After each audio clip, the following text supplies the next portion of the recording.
Hello everyone and welcome back to another video from Wake&Tech. In this video, I'm going to show you how to add servers onto your account on MetaTrader 5. So let's get started right away. First of all, open up the MetaTrader 5 application on your device and log into your account if you haven't done so already using your credentials.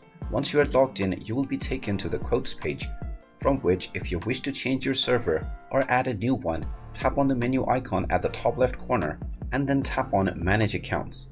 Now, from the Manage Accounts page, you will be shown the current account and server that you are connected to. Tap on the plus icon at the top right corner. You will now be asked to search for your broker. Just tap on your desired broker and their server by using the search box. And once you find your broker, tap on it.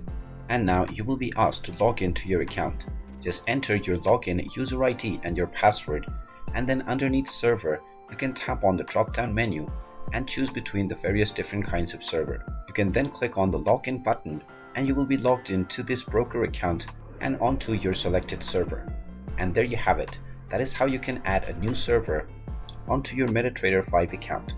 If you find this video helpful, make sure you hit that like button and subscribe to our channel if you haven't done so already. Also ring that notification bell to never miss another update from us. Thank you for watching and I will see you again in the next video.